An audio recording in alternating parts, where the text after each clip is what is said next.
SIEM again, is relatively not a single term. Again, it was two terms, SEM and SIM. Um, the whole point of using this tool is to centrally gather logs from different network and security devices like your IDS, IPS, your firewalls, your emails, your proxies, your routers, your switches, your Active Directories, your Windows, your endpoint or EDR type of solutions, providing in the endpoint telemetry data. So all these things is gather logs, and as a security team, we will need to review the logs.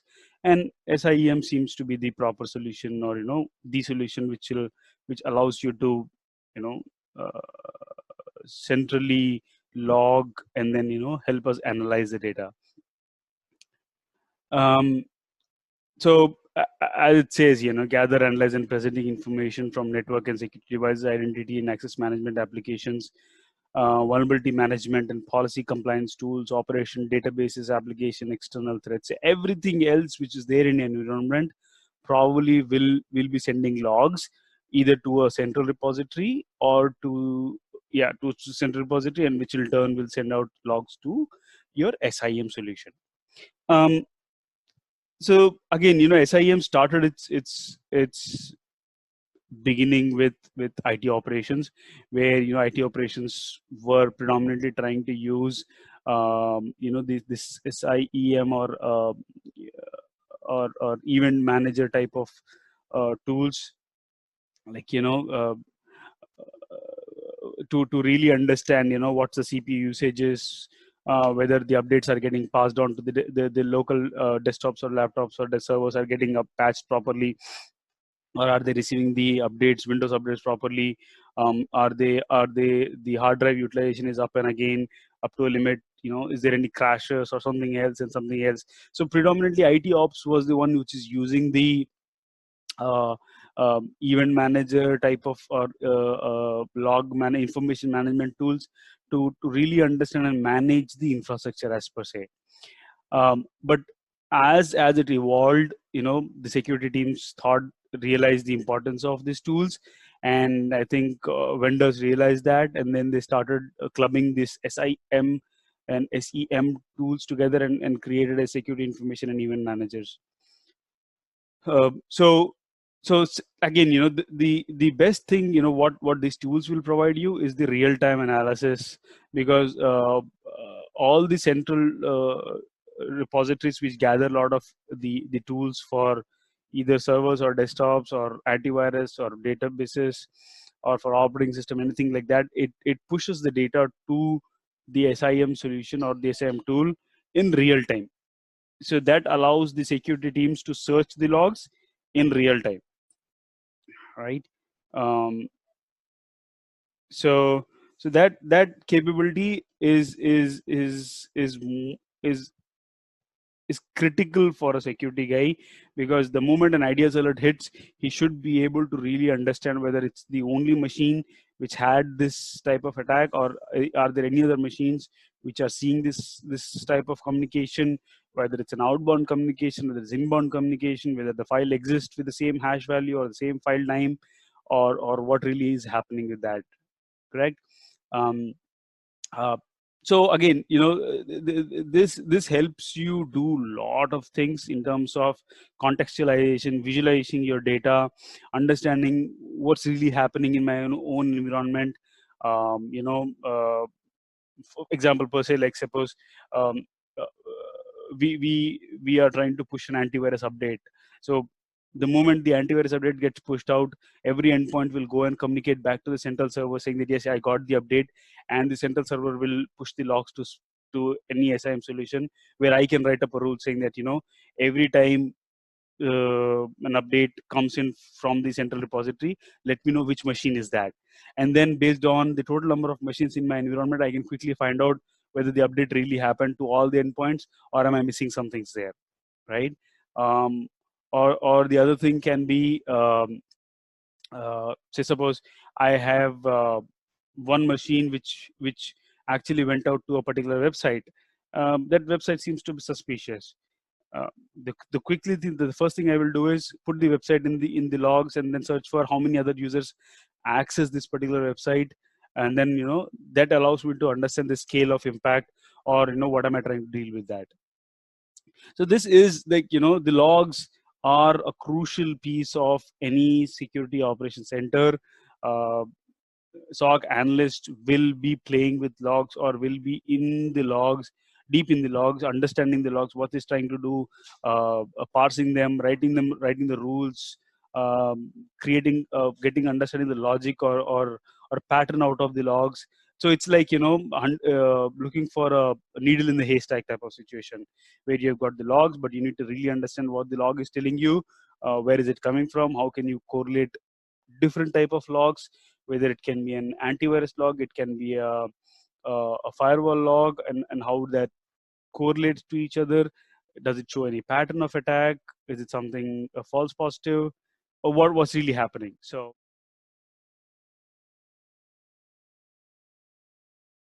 these are the key objectives of SIEM, is to identify threats, possible breaches.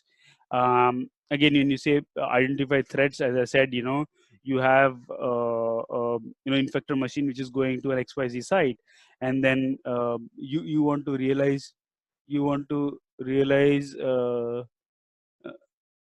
you want to realize how many other machines have gone to this website, and then and then why did they go there, what's the possible cause there, right? You can use to search and collect audit logs for security compliance, like you want to see how many users failed to log into their accounts, how many service accounts logged in to different machines. Why would a service account with a higher privilege log into a desktop? Those sort of things is what you can quickly identify, right? Again, this analysis investigations will also be able to provide you evidences of what's really happening across your environment, and then you can correlate multiple data sources, as I mentioned earlier. Like the important thing is not to isolate or search for one specific set of logs, but to quickly correlate indicators between multiple logs. Say suppose your firewall logs to your endpoint logs, your failed logins from your Windows authentication logs, to your phishing logs, to your antivirus logs. So you have multiple data points to identify what really happened, to really understand whether it's an isolated incident, or somebody's there in my environment who's doing this type of activity, right? So yeah. So these are the objectives primarily which will help you.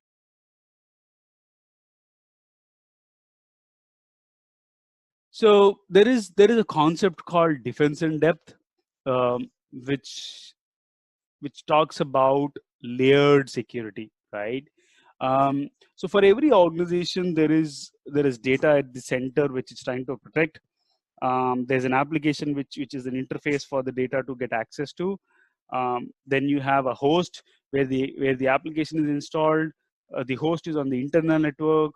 The internal network is protected by a perimeter. The perimeter is protected by a physical or by a virtual protection. Like now we have a cloud, so it can be the virtual protection. And then at the end you have the policy, procedures, and the awareness part of the defense in depth layers. So you may say that why so many layers, right?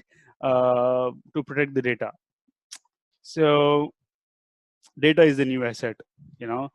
Your laptop can be an asset for an organization, but the intangible part of an organization, or the critical part of an organization, is the data, which is the new asset.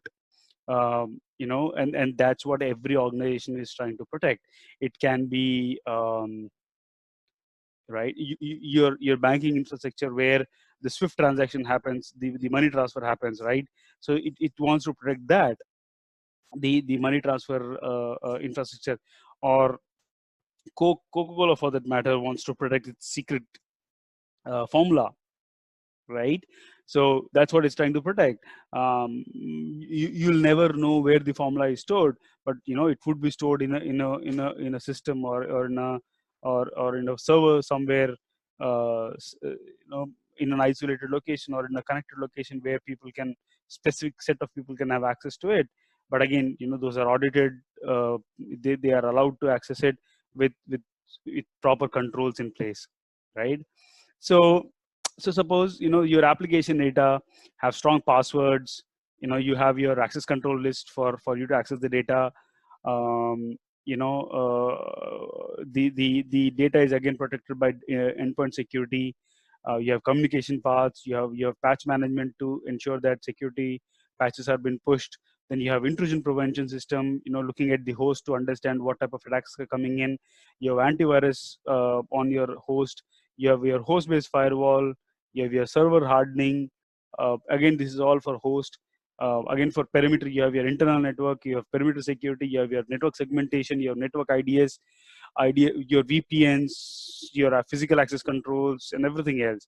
So all these are controls put in place to make an attacker's life difficult, and so that it gives us. I'll tell you what, attacker will come in if he chooses to, if he wants to. You can only delay his eventual break-in, but you cannot stop him, right? And that's a given fact. You cannot stop an attacker from coming in.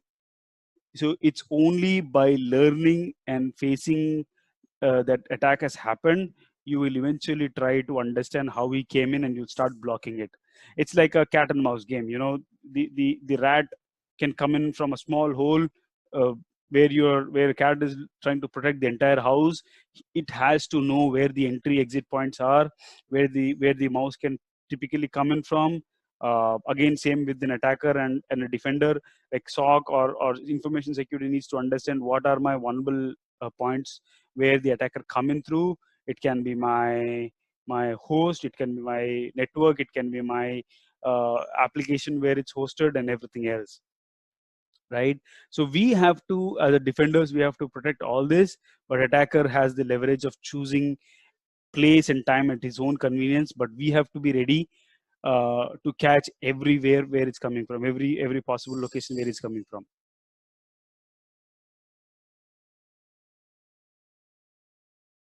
So a typical environment will look like this. You have your remote users, you have your a primary site, you have your secondary site here. So your primary site, you have a edge router, you have your IDS IPS placed right after it, and then you have your firewall, then you have your switch, which connects the internal and the external DMZ. Then you have another DMZ which hosts your web server DNS. Then you have another DMZ which is hosting your application server SQL and your antivirus EPU server and your file server. Again, as a failover secondary site, you have your secondary edge router, IDS IPS, you have your switch, you have your firewalls, same internal external network connectivity, and your remote user trying to use VPN to connect back into and a VPN server, which either it can now connect to the primary or secondary server based on what resources it's trying to utilize, right? So now in a typical environment, you also how the attacker can come in and gain access to. So typically your application server, your file server, your web server are the ones which are by default open to internet,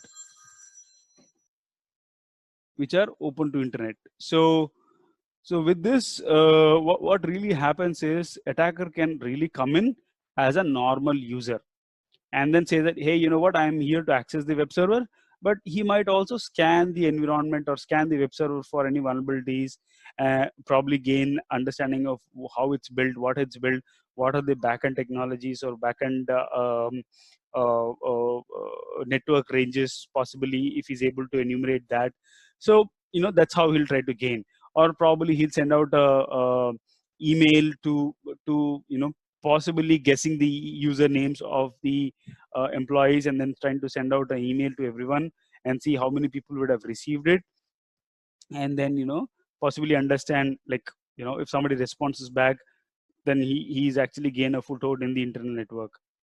Or he can do a SQL injection and possibly gain access to the SQL server, since it's open to internet, or is part of a web server which is actually running a SQL in the backend, right? So attacker can come in any ways, but he will try to understand how the environment is set up of a target, right?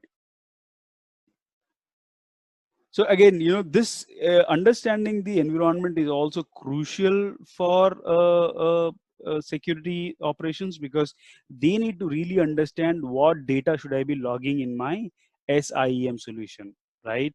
So the first thing I would say that, let's log IPS, let's log our firewall logs, let's log our web server logs, let's log our DNS logs, SQL file server, DC or file server logs, and then, the switch logs as to what data is coming in and going out.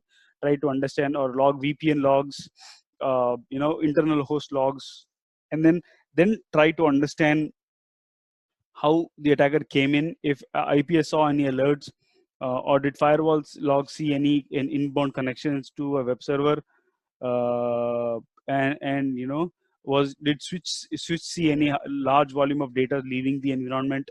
Did my edge router see any kind of a DOS type of attack, or incoming high volume of incoming connections, and then based on that, we'll have to write rules in our SIEM solution based on the logs which are these type of solutions are sending in.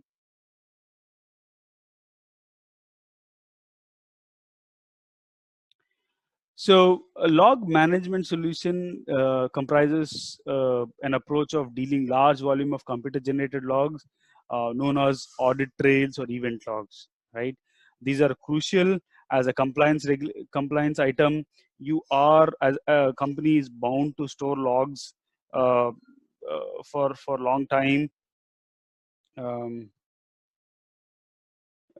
then and in case of an audit, they have to show the auditors that yes, we are storing logs for say suppose 90 days, 180 days, and more than that in terms in an audit when it happens. So and then again, the log management solution also will rely on your retention period, how long the logs have been retained in your environment. It can be a hot storage of say 90 days, 180 days, and a cold storage of another 180 days in the archived logs. So it's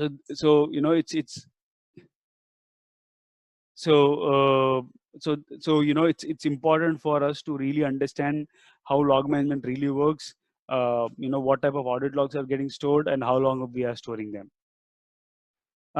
The again, log management also covers the collection, centralized aggregation, long-term retention, as I mentioned, the analysis and in real-time storage of logs, right?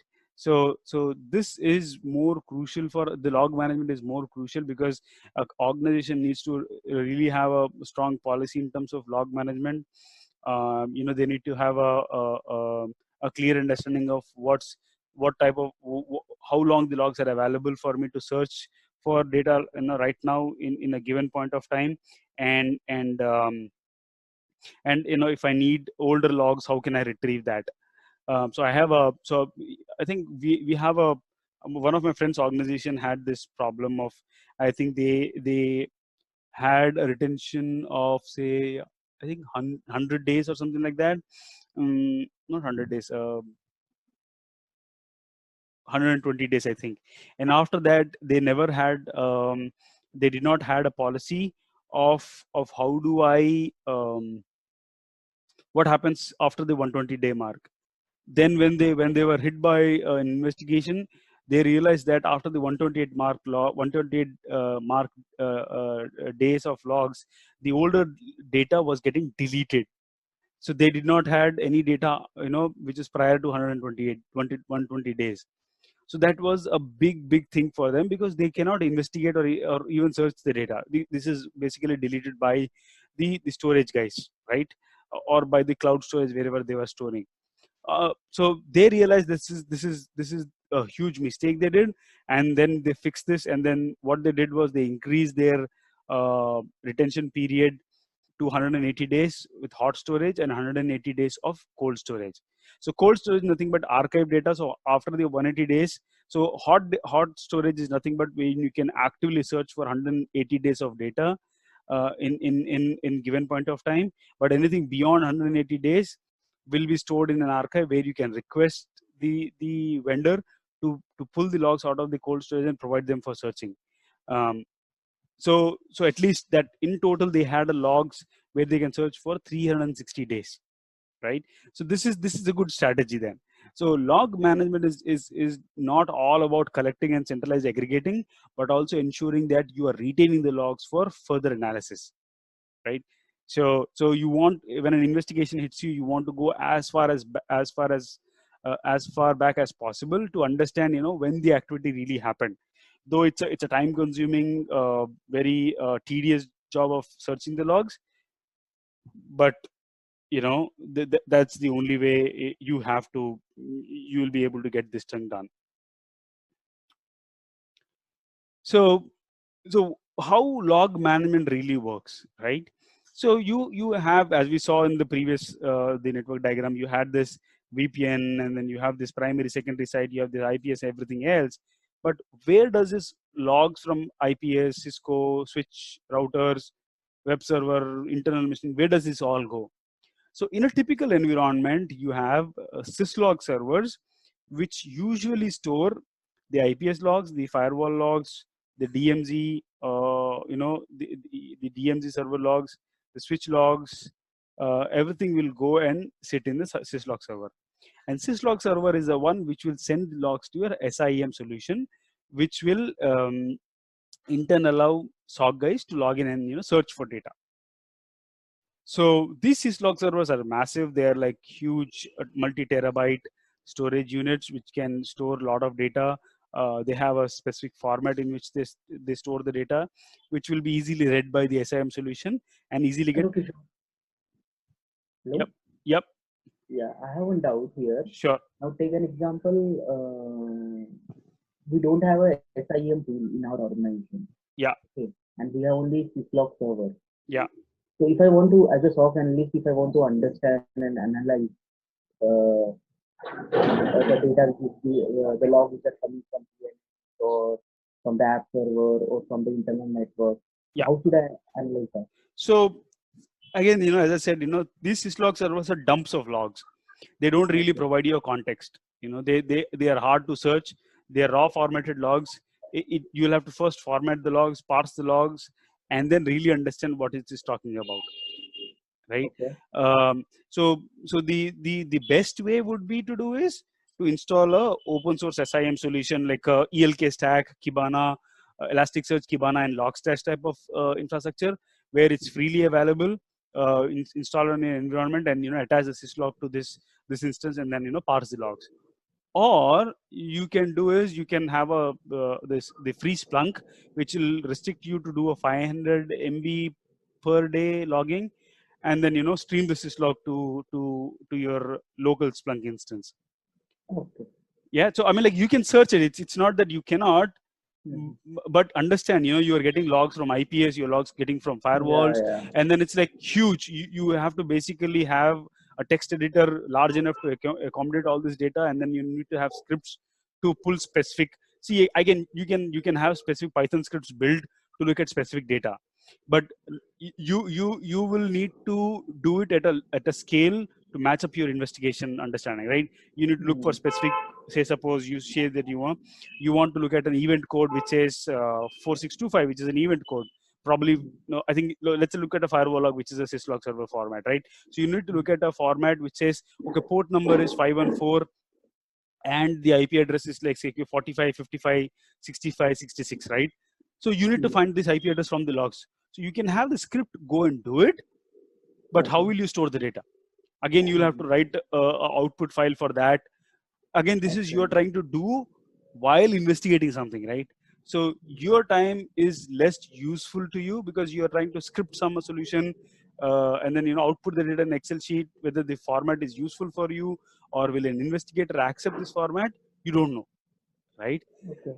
And then everything, it's like, if I give you a table of data saying that this is the source IP, this is the destination IP, and this is what it's trying to do, it's easier for you to understand. And that's what the SIEM solutions provide you, that capacity.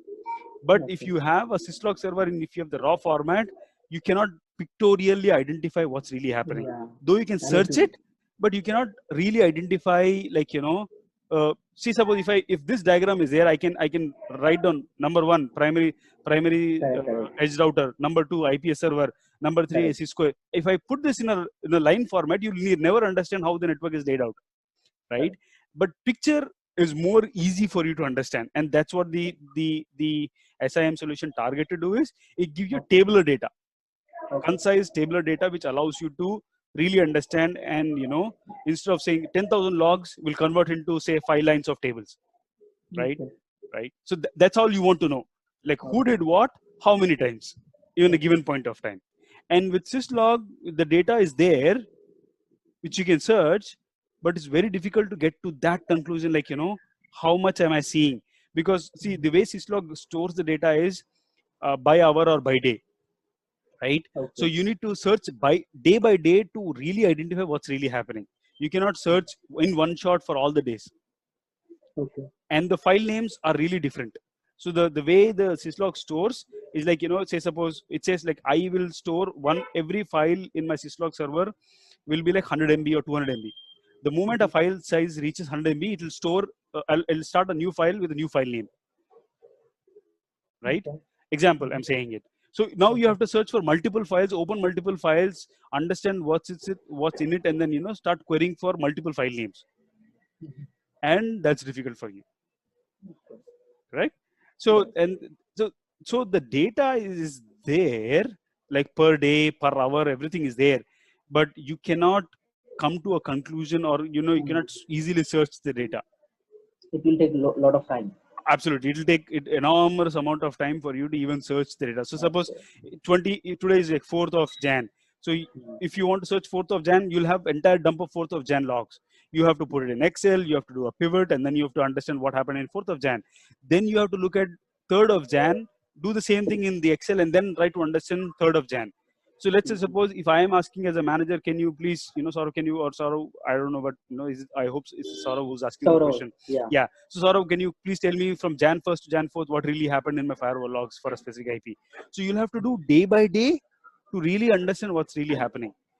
But in SIEM solution, you just say index is equal to firewall, or my source is firewall, source type is this, and then boom, that's it. It will spit out everything else for you. Right? So that's how that's why the log SIEM solution simplifies the life of an analyst by giving the ability to search.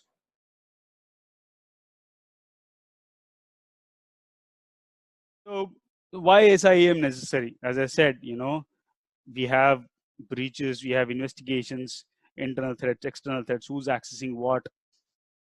That's necessary for us to really understand. Attackers are smart, and untraditional security tools doesn't suffice. Yes. So mitigate sophisticated cyber attacks. Yes. Manage increasing volumes of logs and multiple sources. Absolutely, because the amount of scale of logs which you can start storing in your SIEM solution sometimes might reach even 500 GB per day, right? If you really want to store. And then again, the stringent compliance requirements for which you are supposed to be liable for, right? So again, the most important thing is to really help the SOC analyst investigate as far as in the timelines when a breach or when an internal investigation really happens, or an external investigation really happens. So example for say that you are, so suppose you see a typical pattern of attack where you are seeing a lot of users accessing a lot of, say, suppose newly created domains in your proxy logs. So your proxy log says that hey, I see a large number of users going to a particular IP address or a website which is newly created, like a fairly newly created, which is like a day or two old, and that should be raising a red flag for us, right? Why so many users are going and contacting a fairly or a newly created domain and is it a prelude to an attack, or something really happened in the backend, or somebody users got a phishing email where they are clicking on this link and they are getting redirected to this particular website which is newly created, and that's how you'll start an investigation. If you don't have the logs, or if you don't have the proper logs in place, you'll never know how many users went, and you'll not be able to quickly identify and start investigating who those users are, and then check your email logs to understand whether they got a phishing email which is common, or some type of email which is common to all these users, and start investigating on the website where they're going to, right? So that's how you'll try to really connect the dots, and then use SIEM for further investigation, right?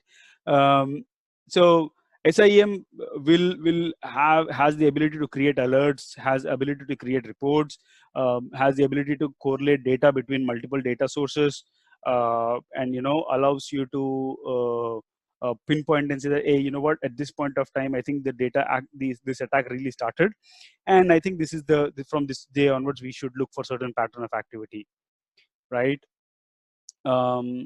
So SIEM, very, very necessary if you really want to excel in as a SOC analyst role, because if you understand SIEM, or the way logs are structured, the way what logs to look for, you might be good at understanding an attack, but if you don't know how to spot it in the logs, it will be very difficult for us to kind of investigate further, right? So yeah. Yes, Aru, go ahead. Yeah, so the thing is like, as if you see in market, there are many SIEM tools that are available, right? So which is the best tool? See, as of now, there are multiple tools. Okay, Splunk is one. You have your QRadar. QRadar is there. Yeah, QRadar is there. You have your Alien Vault is there. You have what else is there? You have ArcSight is there. ArcSight. Then what else you have? Yeah, I mean, like there are tools which, and there are some sophisticated in-house tools as well for every organization. Like Symantec uses their own in-house tool to provide it to customers. The previous company where I was working, they also provided their in-house tool to provide to customers, right? ELK, Elasticsearch, Kibana, Elasticsearch, and Logstash. ELK Stack is another open source SIM solution which is vastly been utilized now, right? So so I mean, like, I'll tell you what, I don't want you to focus on a tool, Okay. but focus on how do you utilize the tool, Okay. right? So if I give you a BMW and if I give you a Maruti, do you think your driving will change? No, you know where the clutch is, where the brake is, where the accelerator is. Probably the fit and finish, the layout, the seating position is different from Maruti to BMW. The power ratio to power to mileage ratio in the BMW to Maruti is different, but that doesn't mean that both are not cars. Both are cars. But both do the same functionality, but one is expensive, one is very cheap, right? So that's what I want. So you can learn tools. So what my goal is not to teach you a tool, but to teach you how to utilize a tool. What does the tool does, and how do you utilize the tool from your security understanding of it, right? Not to go by what tool is better in the market. So let's say suppose probably I'll want to go off the tight topic here, but if you're going and attending interview, they said Splunk. Yeah, you might say Splunk or QRadar, ArcSight, whatever that is, or for Alien Vault for that matter as well. So you might say, yeah, I understand Splunk, but the focus for me really is to understand how do I use Splunk to understand an investigation or understand an attack or investigate attacks, right? That's where I'm trying to focus for. And if you're focusing on there, the interviewer initially would try to ask you, how do you search for this type of log, or how do you identify these logs or this attack, right? So let's say suppose, how do you say multiple login failures in a Windows environment using SIEM solution, right? The underlying infrastructure or underlying log would be your event code is 4625 in Windows log for a failed login attempt, right? And this will not change for ArcSight, QRadar, Splunk, Alienware, any other tool. Okay. You'll have to say that I will look for index is equal to this. My threshold is XYZ and number of failed user and the usernames by field name. And this is exactly how you'll search in any tool for that matter.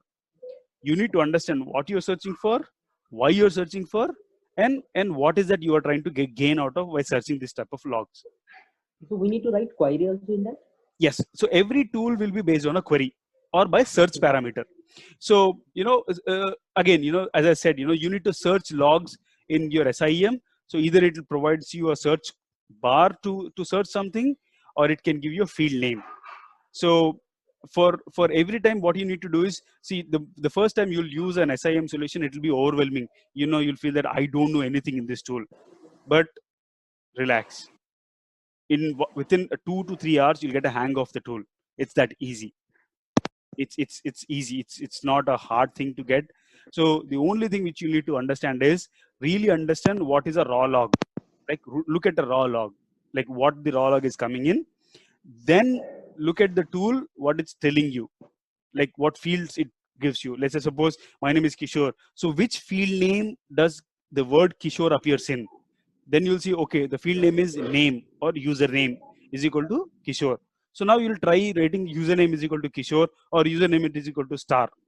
Like star is in a universal say that show me everything for the field username, and it will start showing you all the usernames for that particular field name. User is username, right? All the users which are available in that particular log for that particular day. And that's how you slowly, gradually understand or get a hang of how the tool is looking at the data and then giving it back to you. So in a typical SIEM environment or say SIEM tool implementation, everything is tied by a field name, right? So if you fill out an application, how do you think your user name is given? First name, last name, and middle name, right? Your age. So if you're writing in the form itself, you have so many field names. So age is a field, address is a field, and similarly SIEM will also do the same thing. It will also record all those things as a field names, right? And then you need to understand what the field names are, and then you need to really understand what those field names are, how the logs are written, and then and search for those logs. And I'll show you how do we do that. We'll also do a rundown together probably tomorrow. Install this Splunk instance, and then I'll give you a demo of this Splunk instance, and then I'll show you in a manner which I learned myself, right? So I think 2012 I learned Arc. I think I worked on ArcSight, and after that predominantly I worked on Splunk. So 2013 I think first time I used Splunk, and then I think it took me 7 to 8 days to really understand what Splunk is providing, and from there on it was like you like the tool and you start playing with that tool. Okay. Yeah. So again, it's all about field names, the data which is in the field names, and then you trying to look at the raw log and trying to understand what data is provided in that.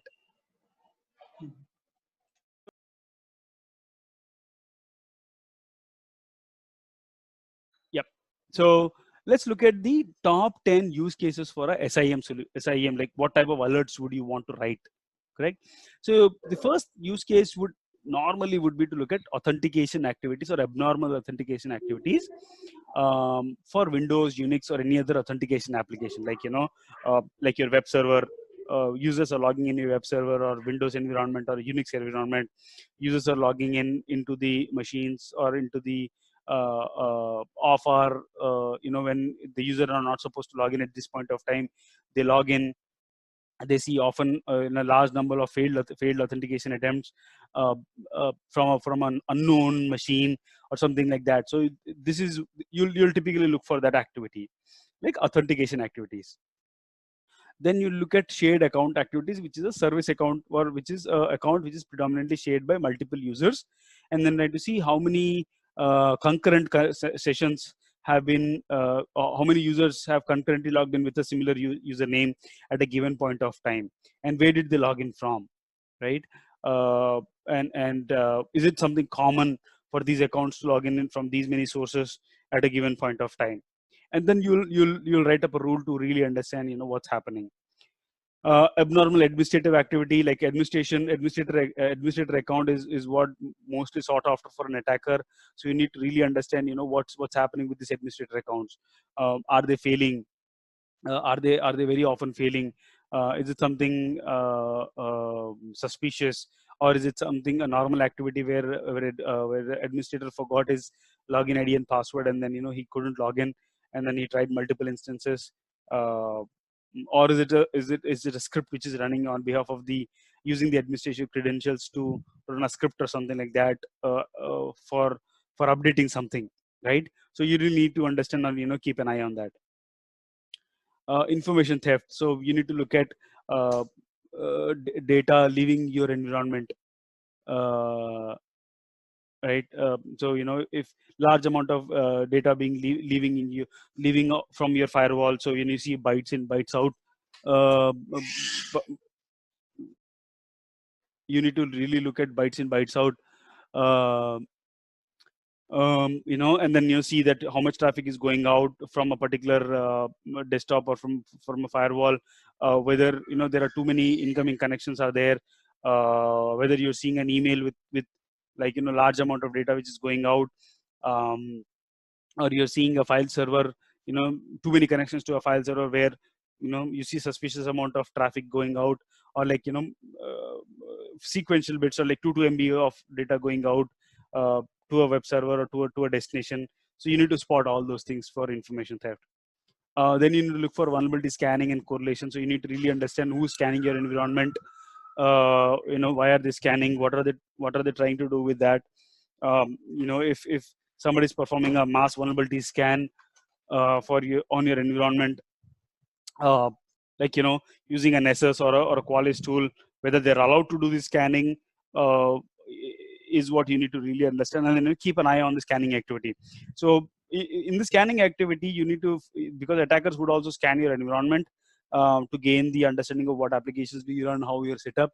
um, they can do an external scan. Usually they'll do an external scan to understand your perimeter, um, and then understand what type of devices are on the perimeter, what type of applications you have installed, what type of services are you running on the perimeter, and based on that, they really need to understand. So vulnerability scanning and is way too common in nowadays.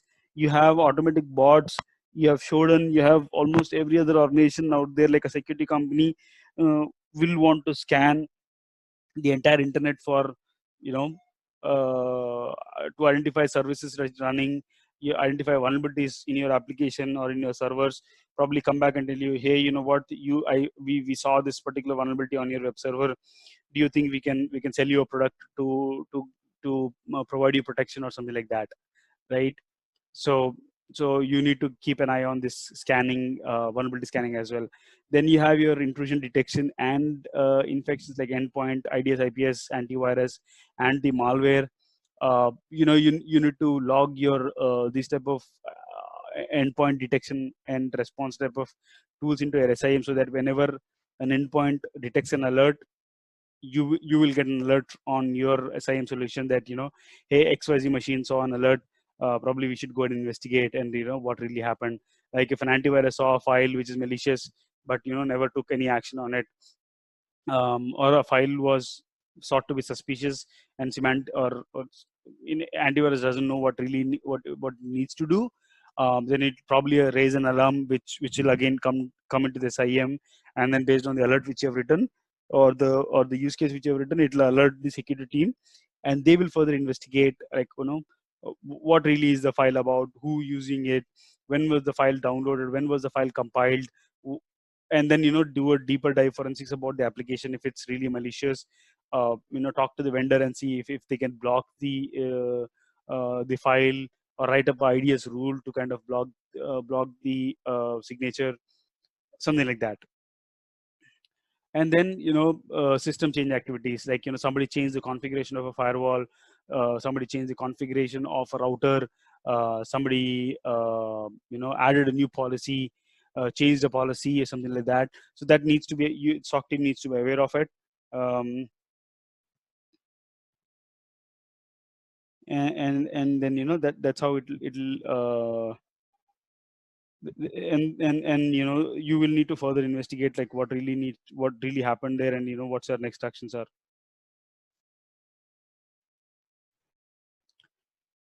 So what's the time? Yeah, it's around 2:50. Let's again, I'll stop for questions here. Please ask me your questions, and then I think we'll break for 10 minutes, and then we'll come back and then go through the next hour. Any questions so far, guys? No, Kishore. Okay. So, if somebody is using like the cloud platforms like AWS and anything, and so the same, is there any changes to have this kind of, or it will work? Sorry, I didn't get your question. Can you be a little elaborate? Like, if you are using the SIEM in the cloud environment, so it will be the same like as the earlier, or yeah, it has yeah. So the technology has not changed. From your in-house or on-prem server, you're hosting your SIEM solution in cloud. That's pretty much it. So it can be a VM in Azure, or it can be a VM in AWS.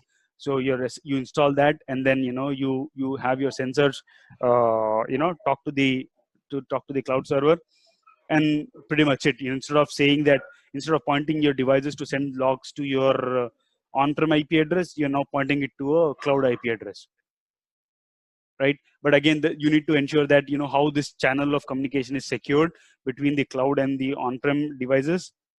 And will you use a VPN, or what kind of authentication mechanisms you want to use? That's what you need to be careful of. But yes, nothing changes.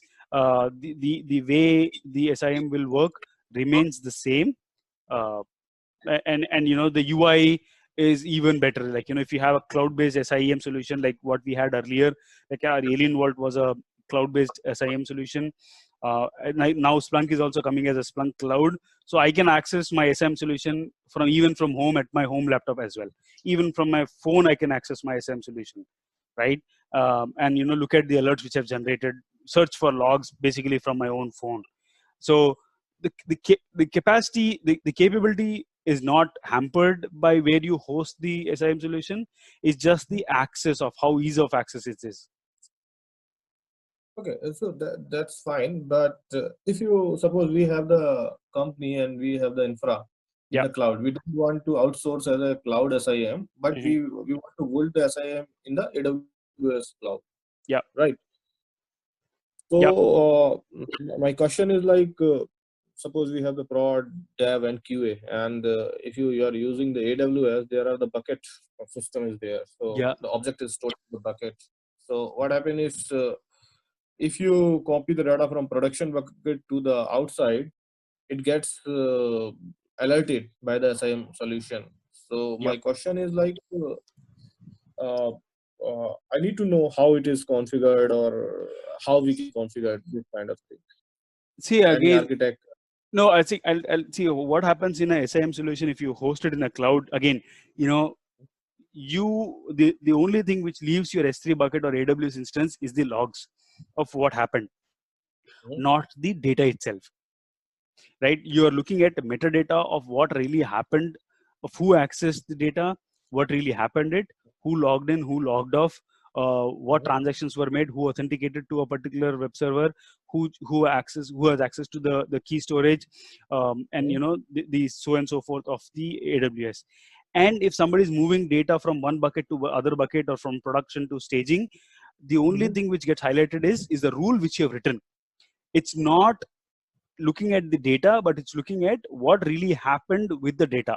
Okay, a user, XYZ user, copied some data, some files from an S3 bucket in staging to a prod. Okay, so from one bucket to other bucket, if you write a rule saying that if any S3 bucket activity happens where production is involved, alert me, right? When you move the data is getting moved, that's not getting stopped. But AWS will record saying that yes, something happened here, like a log of it. So XYZ person copied this data from from a staging S3 bucket and moved these files to a production S3 bucket. This is the log, and this log hits the SIEM solution. And if you have a rule written for this activity, it will alert you that XYZ person moved some data from staging to prod at this point of time. And you as a SOC team will go and alert or investigate, like, hey, you know what, XYZ person, why did you do this? Are you authorized to do this? Are you part of this project? And that's pretty much happens. But SIEM will never look at the log and try to store the log. It look only the metadata of what's really happening back and forth.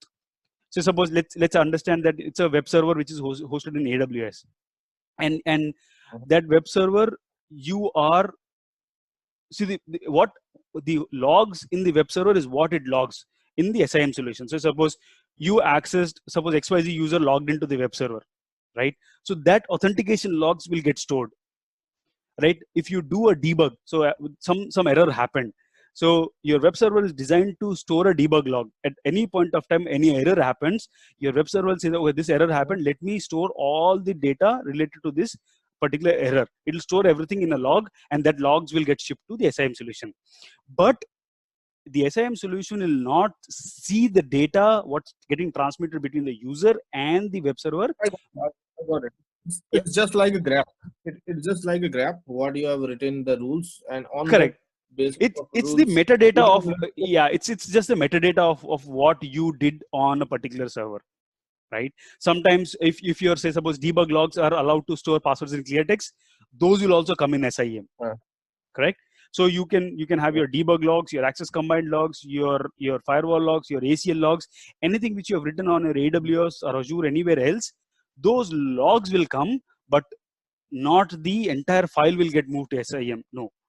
So if you're moving a movie file from prod to stage, the movie file will never come, but the file name of the movie and who did what will come in. Right. And I'll not be able to see what's in the file. I'll only know the name and what you did.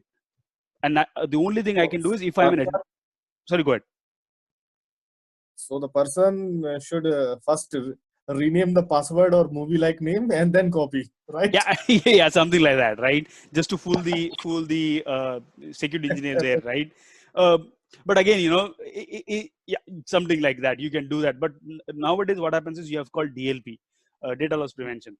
Those will look at, even though you rename the file, you rename the file name, it still looks at the internal structure of the file and then picks up saying that, okay, this is a document. Though you renamed it as a PDF, this is a document, and you're not supposed to send out the documents. So there are tools which looks at that deeper, and then it might allow you to initially learn, say that sometimes you put a monitoring tool in place which will learn what type of activity do you do, like a machine learning tool. It basically sits there in 6 months at a time and sees that who is doing what. It will keep a record of everything, and then once it baselines itself and then starts throwing up alert, like at this point of time, Kishore never did this activity on a Sunday at 2 p.m. Suddenly, after 6 months, it's now saw Kishore doing this activity. He's doing it. Now it raises an alarm saying, the security team, can you see what Kishore is doing? Because in last 6 months, I never saw this guy doing this activity at this particular file server, which is tagged as a highly critical server. You understand what I'm saying? Though Kishore changed the files or moved the files, the solution will only tell you that, okay, Kishore touched this file name is this, location is this is a server, this is a time, and this is pretty much it. Based on that evidence, I will go and investigate. Correct. Like a police, like what police does, right? They don't know what's really happening, but they know, like, somebody told them at this point of time, somebody broke in and somebody stole this. They don't know what they stole it and how they did it, how they came in. So they have these data points. Based on that, they'll start going backwards to it. And one more thing, for the SIEM tool like ArcSight or QRadar, so I think they are using their own databases to store the logs. Yeah. If I'm not. Yeah. So they have their own built-in databases. Like I think Splunk uses MongoDB or something like that for faster searches. Multiple instances of MongoDB run in the backend for like super fast searches. Similarly, ArcSight, QRadar will also have their own proprietary inbuilt solutions. Data storages where they'll allow like multiple buckets which are stored to quickly search the data, and then provide. Can you change, or it's an inbuilt? You cannot change that. If you change that, you'll break the application the way it's built in. Mhm. Yeah, right. Got it. Got it.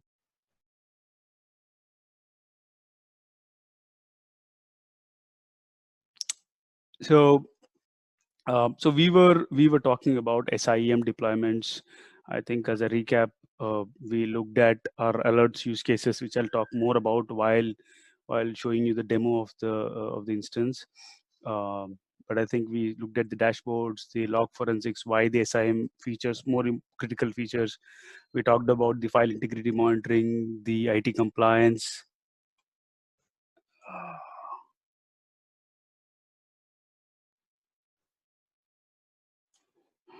Okay, yeah. So and then we looked at the log retention, and then the real-time event correlation, the user activity monitoring, the log collection piece of the SIEM, right? So yeah, so there are some of the deployment, like there are there are multiple ways you can deploy your SIEM solution. Okay, the one way to do is first we need to understand how SOCs are set up. So there are hybrid SOCs, or the first is internal SOCs, which is you have you have a security team sitting in the organization which is providing the monitoring capabilities and everything else.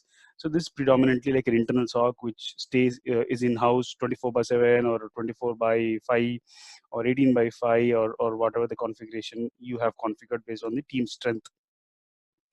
And then you have a hybrid SOC where half of your monitoring is done by the what do you call, the MSSP, is the managed security service provider, which is a third party team which does the L1 role. So they see something and then report back to you, and then they'll also look at your SIEM solution and then say that hey, we saw something, can you take care of it? So that's how you do it. So you have half of the team split between the MSSP and the internal SOC as well. This is primarily done when you don't have enough manpower, or the resources, or the funding to put on or hire more people, right? So you can do that. And the other is completely outsourced MSSP, like managed security service providers, where it's the entire operations is outsourced to other company, like say suppose Cognizant, Wipro, Symantec, um, Accenture, something like that. And there are so many other companies which does this job, right? So you can give it to them, and they have their L1s, L2s, and L3s who look at the alerts, they triage it, they investigate it, and if anything critical happens, they'll come back and reach out to you for next necessary actions towards reach out to the parent company for next actions, right? And then you have got for a very small company, their IT team does the monitoring, and whenever they need some extra manpower for investigation, they'll call upon an external vendor to come and do the monitoring and then analysis, and then provide them the understanding of what's really happening, and then provide a report, and then he leaves for the day. So these are the multiple models where SOC is really, how it's really structured or how it's really organized. And once you have the SOC organized in this place, similarly your SIEM solution will also be organized in more or less similar ways. That refers to, you have the evident of cloud, which is now everywhere, and you have cloud applications in the cloud. We have now SIEM solutions deployed in the cloud as well, for ease of use and for practically cost saving as well. So the first model which we are seeing now on the screen is the self-host, self-manage. It means I have the SIEM solution hosted in my own organization. It means on-premise, and everything happens in-house. So I have a dedicated SIEM team, or one couple of guys who look at this. What do you call? Uh, who look at this particular tool, and then they'll make sure that it's configured properly, and everything else has been done. And then they'll help us, the SOC team, to understand the event sources. They'll ensure the connectivity is up and running, the tool is up and running, the health of the tool, the license, everything is what done in-house. So there is nobody else who's kind of helping us out. Yeah, the initial setup can be done by professional services, but rest of the activity, managing day-to-day operations, management of the SIEM solution is done in-house. Then we have the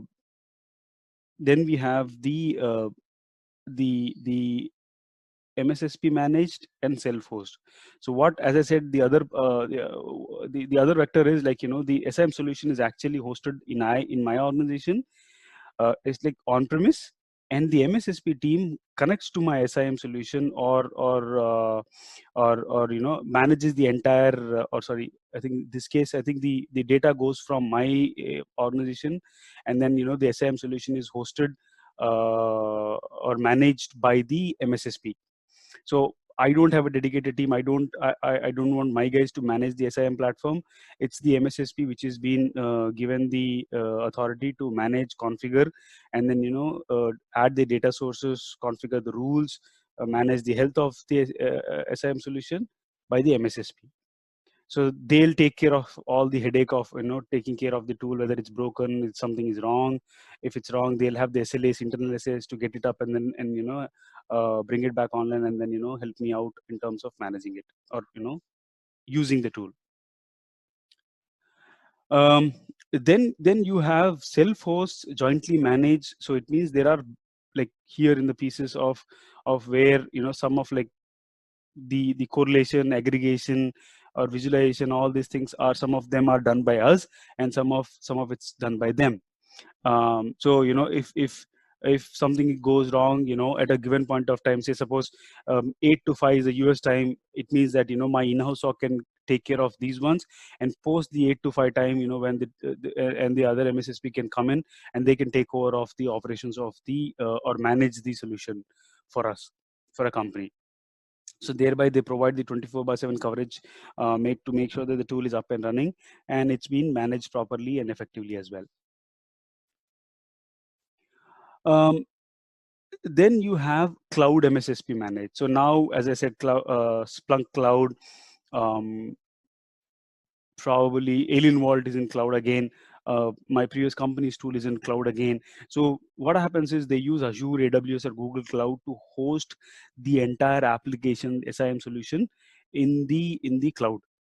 And then you have a MSSP, like Symantec or Splunk for say, or for Alien Vault per se. They also are called MSSPs. They manage the SIEM solution. So it means they'll be the one who will be having the initial kickoff call with you guys and asking you what are your data sources, how can you configure, deploying the sensors, be on call with deploying the sensors, configuring the sensors, making sure that the logs are coming in, they're parsing properly, help you use the tool properly and everything else. Though the event sources will always be from my company only, because it's my SIEM solution for my own company. So but the tool itself is placed in cloud. The MSSP solution manage the day-to-day operations of the entire SIEM solution, and then we go and use the tool. So that practically really how it works, and then that's how it's working in the current situation in 2019 and ongoing as well. It will work in the cloud as well. Then you have again same thing. You have cloud, the tool is managed, is up in the SIEM solution is implemented in the cloud, where you have your internal sources, internal team members, and the MSSP guys both sharing the responsibilities of managing the tool or configuring the tool. So I'll give you a prime example. So I think in my previous company, when we were managing a tool or in the cloud, we did not had data capping or like so even though when we sell the product, we say that you can log, say suppose 10 GB per day, that's your license limit. After 10 GB you cannot log. You have bought the contract for 10 GB per day, and we charge them by 10 GB. So if the user or the client starts sending more than 10 GB, it's again the responsibility of the in-house SOC or the MSSP, whatever time frame it works. They have to go back and then start putting blocks in place so that they will not go beyond or start sending 50 GB of data. You might ask, what happens if I send more data? So when you have more data coming in, your collection, aggregation, correlation all becomes slow, and then your visualization, alerting all take an impact of that events. So you need to, for that, my company was basically responsible for, since we are an MSSP, we were responsible for handling or putting the rules in place. If and then if we need to coordinate with the in-house guys, hey, in the off hours times we are seeing this type of scenario, do you think we can put a cap and then put a block for this particular client not to send more than like 10 or 15 GB in a day, over a period of time? So can we go ahead and do that? So we need to coordinate that, and then we need to ensure that they are not aggressively sending too much data into the cloud, because cloud is infinitely set, and you'll only what do you call, spin up more instances based on the load which comes in.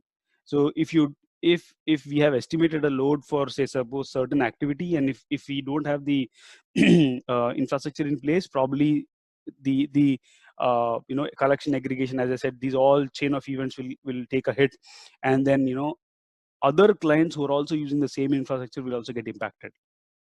So that's how the MSSP and in-house SOCs will try to work, hand in hand.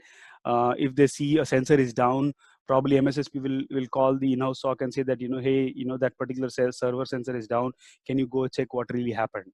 So the in-house SOC will go figure out, there is a problem in the server, or probably give the remote access to the MSSP guys to fix that. This all handover happens between the MSSP and in-house SOC. Cloud self-managed, again, there are bits and pieces of, as I said, aggregation and collection happens, and then a correlation happens on the cloud, which I am responsible for. So the MSSP will only be looking at whether the data is getting collected, it's getting parsed properly. If it's not getting parsed properly, parsing is nothing but when you see a set of data, you need to assign fields, you need to break it down in a much more readable manner, because FortiGate or firewalls have a different logging format, Windows event logs have a different logging format, or the way they're structured is different.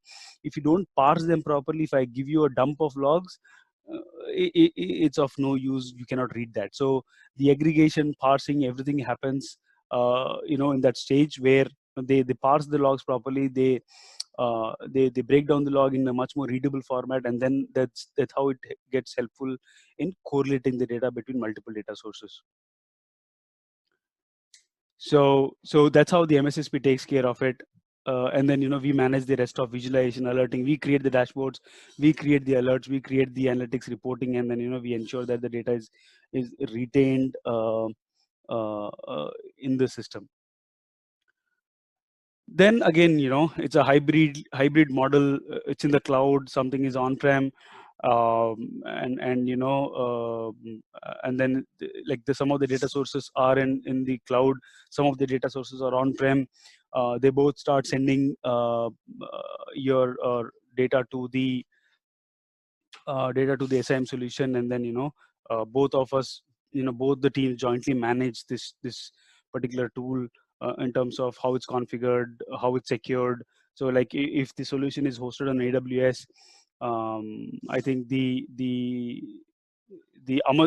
Amazon would, or AWS company will be responsible for securing the S3 buckets, or it's the organization's company's responsibility to secure the S3 buckets. So again, there are a lot of handoffs which can go back and forth between these two teams, and there needs to be a proper SLA defined as to who will do what at what point of time, and how long they will take to respond back to an alert, and how long the coverage will be provided, and will I get a phone call when a critical alert happens? How often the MSSPs can go and change the alerts, whether they can add whitelisting to an alert, they can change the logic of an alert, or they can write a new alert for that matter if they see an activity, whether they'll provide the analysis reports to me to further go ahead and analyze the events or what. So these type of activities needs to be what do you call talked about, and then get it through with that. Contract needs to be signed, and then both team needs to have great hand of like a huddle kind of a thing before one team takes over and the other team goes for home for the day. So usually that's really happens in an MSSP and in in-house SOC if they are hybridly managing the solution, or it's hosted in a hybrid solution, right? So yeah. Okay, so why SIEM implementations fail? So let's say suppose you have lack of planning, you have not defined the scope of what is your SIEM solution is gonna monitor, right? Like in the terms of what is that you're going to monitor. So if you have some critical resources like a web server or a database or a firewall or specific endpoints which you want to monitor, if you don't have defined scope. Oh, somebody has a question?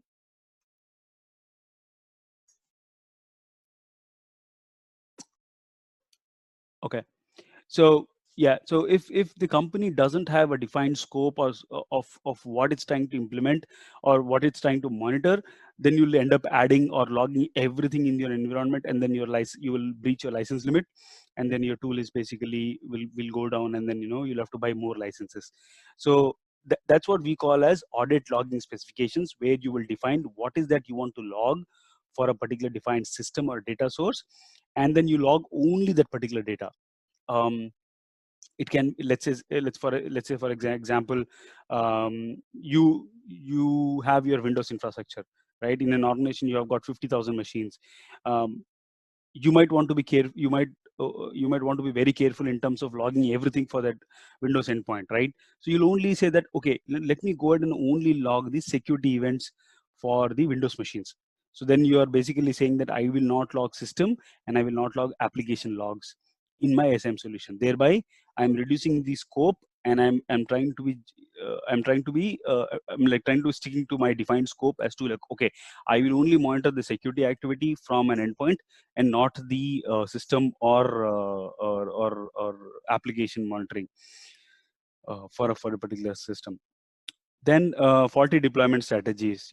As I said, if you don't restrict your log collection, if you start collecting or logging everything in your SIEM solution, your volumes are so high that your system gets overloaded and it's basically out of picture, and then you'll have to buy more license, or you'll have to do a lot of adding more instances just to ensure that the data is getting stored in proper places so that you can retrieve. And then as I told you, like in the other instance where if you don't have proper plan or scalability in your own tool solution, that if a client is sending, like supposed to send 10 GB, and if you started sending 50 GB over a period of time, and your system is not ready to deal with it, I think it will cause an impact for other organizations as well. Sorry to disturb you, Kishore. Sure. Who will define the scope here? So what are the logs we need to monitor? Sorry, can you come again? So who will define the scope of so the security team usually defines the scope of what they want to monitor, right, from the very first go. So they'll have a phased approach of increasing their monitoring. So they'll say, let me monitor my endpoints, perimeter, my critical infrastructure, which is my web application, my email, and my databases, right?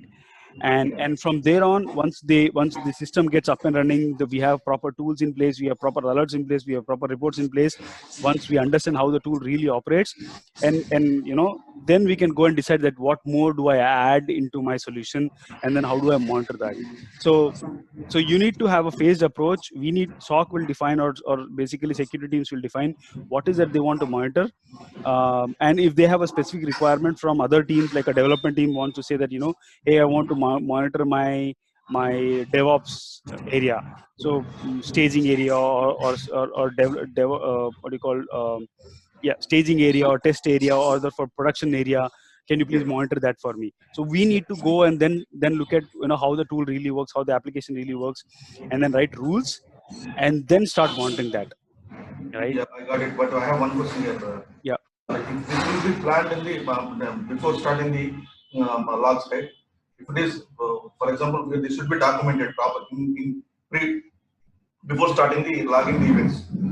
Yes, so even before you log, you need to understand what you're trying to log.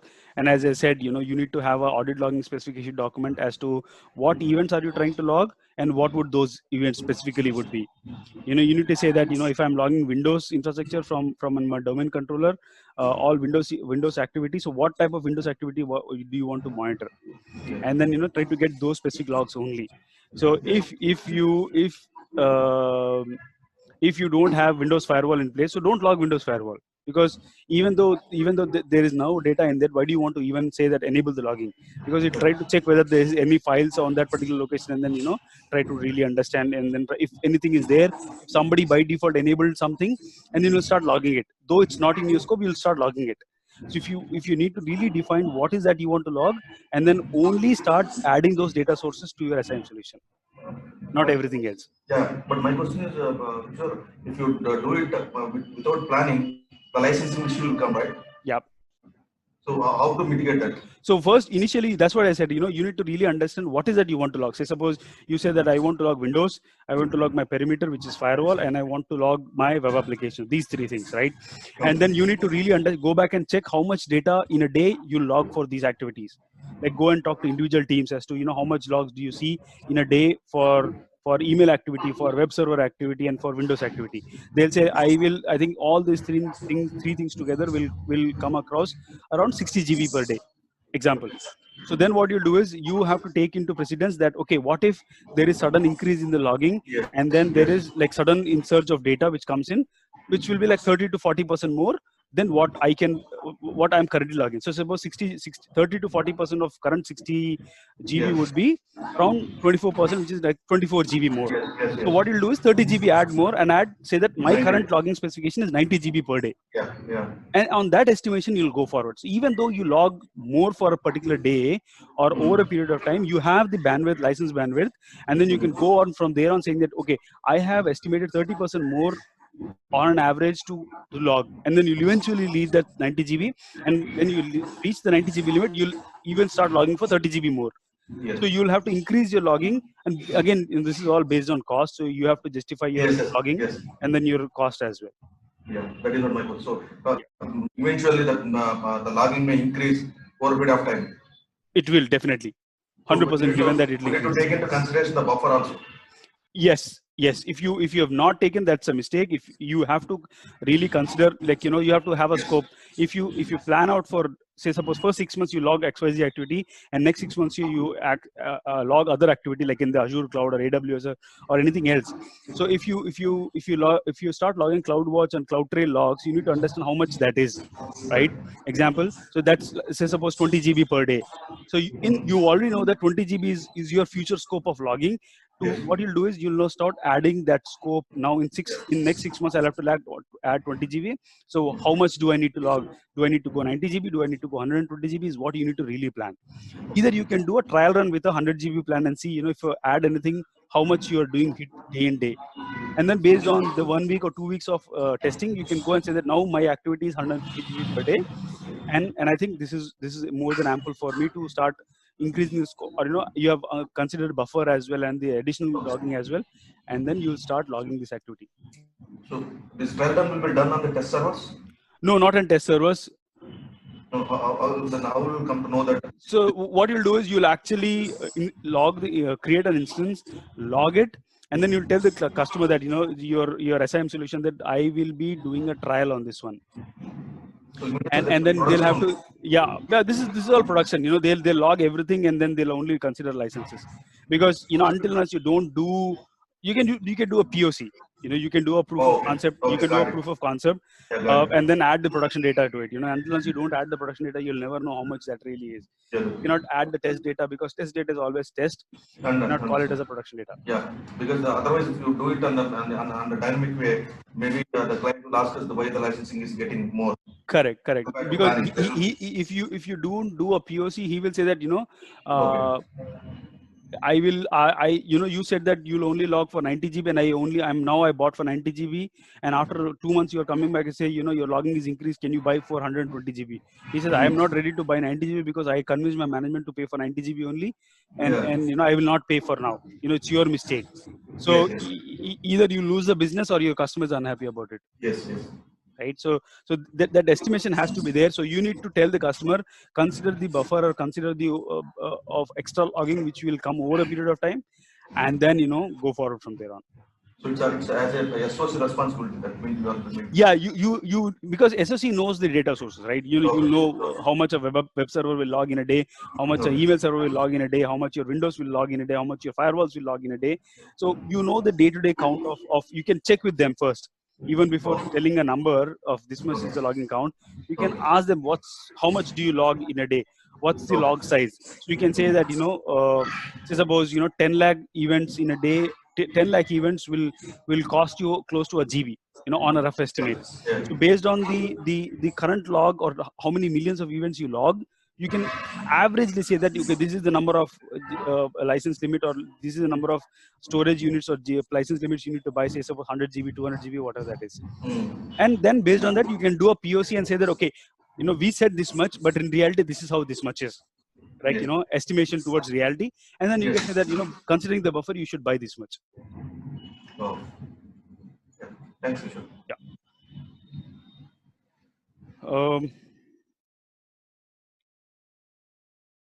Okay. Any other questions before I move on? Okay, perfect.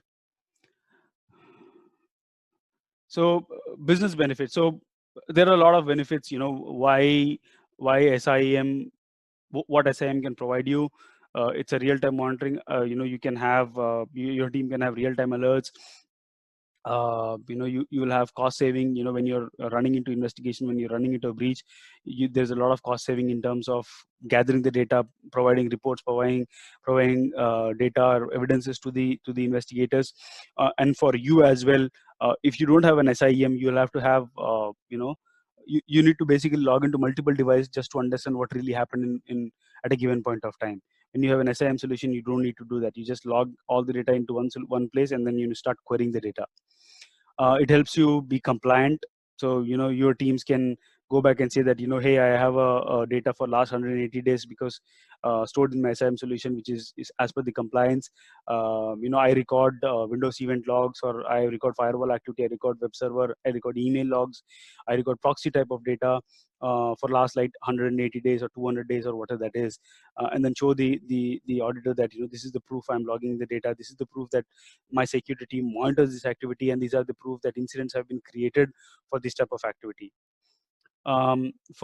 You can also go and report it to management saying that oh, this is the activity happened in last 24 hours, 48 hours, and last 7 days, last 10 days, last 3 months, and then this is the pattern which I'm observing, and then you can build your security cases from there on. Like hey, I want a EDR type of solution to be implemented in my own organization, and this is the data which is a proof of it. Then you have your rapid return of investment. Based on how much you spend on solution, you'll eventually break even, or you'll get the returns on your investment within the first 1 year or 2 years, based on the scale of deployment and the activity which you are able to monitor, and then or attacks which you're able to monitor and then quickly respond to it. Again, that outweighs the cost of implementing an SIEM solution. Ability to quickly identify and respond back is what really makes the case for buying an SIEM solution.